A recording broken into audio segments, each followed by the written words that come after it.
Muito bem. Vamos falar sobre a guerra entre Palestina e Israel, o conflito entre Israel e os palestinos. Por que essa disputa por esta terra? Por que os palestinos querem tirar Israel da onde ele está?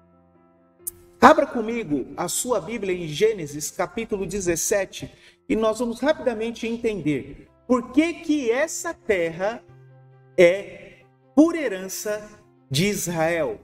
Israel detém o direito de permanecer aonde está, porque é promessa de Deus. Em Gênesis 17, Deus vai chamar a Abraão e estabelecer com ele a sua aliança. Abra sua Bíblia em 17 de Gênesis, versículo 4, e vamos ver o que a Bíblia vai falar sobre isso. O que Deus está dizendo? Olha só, Gênesis 17, 4. Quanto a mim, eis a minha aliança contigo, serás o pai de muitas nações. Então Deus está estabelecendo com Abraão uma aliança. E é importante a gente ressaltar aqui que essa aliança que Deus estabelece com Abraão, dizendo que ele será o pai de muitas nações, não está relacionada ao primeiro filho de Abraão, Ismael. Ismael, na época em que Deus faz aliança com Abraão, já era um adolescente. Gênesis 16, 16.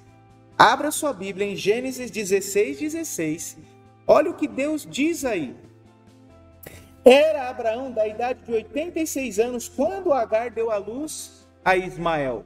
Então, no capítulo anterior, Abraão, com 86 anos, se torna pai de Ismael, filho de Abraão com Agar. Guarde isso. Ismael é filho de Agar. Ok?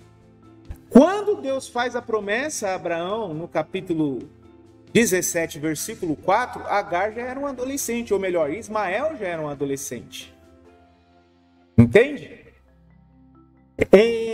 15, 16, 17, 18 de Gênesis 17, Deus vai dizer então para Sara que ela seria a mãe do filho da promessa.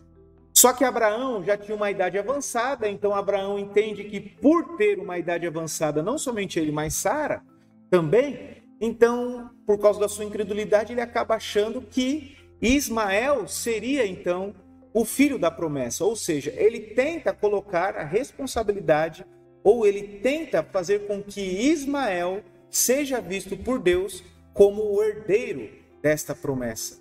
Abraão está tentando dar um jeitinho, e isso está bem claro lá no capítulo 17, versículo 18. Olha o que diz a Bíblia. Gênesis 17, 18. E disse Abraão a Deus: quem dera que vive Ismael diante do teu rosto. Abraão está tentando fazer com que o coração de Deus se volte para Ismael, o filho de Agar. Mas a promessa é para um filho de Sara. Ok? Deus vai reforçar então que Isaac é o filho da promessa e não Israel. Isso fica bem claro lá no versículo 19. Vamos ver o que diz o versículo 19 de Gênesis 17. E disse Deus: na verdade, Sara, tua mulher, te dará um filho, e chamarás o seu nome Isaque. E com ele estabelecerei a minha aliança por aliança perpétua, para a sua descendência depois dele. Viu aí? Então não seria o filho de Agar, mas seria o filho de Sara. Não seria Ismael, mas seria Isaque, cujo nome Deus também já tinha escolhido.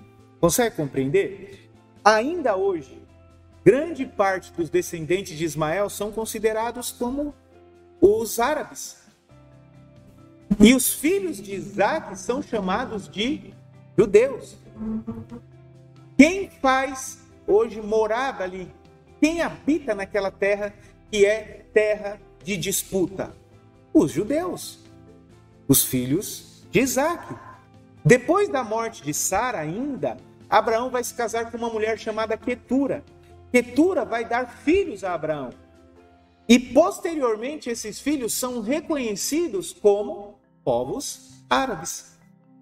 Aproximadamente 1000 anos depois, no tempo do rei Davi, os israelitas eram apresentados, os ismaelitas eram apresentados como inimigos ferrenhos dos israelitas, dos judeus.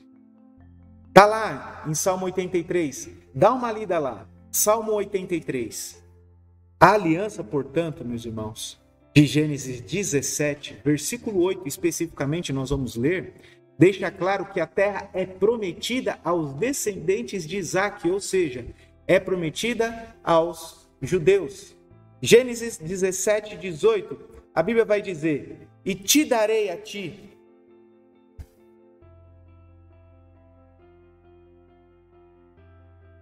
Gênesis 17, 8, perdão, e te darei a ti,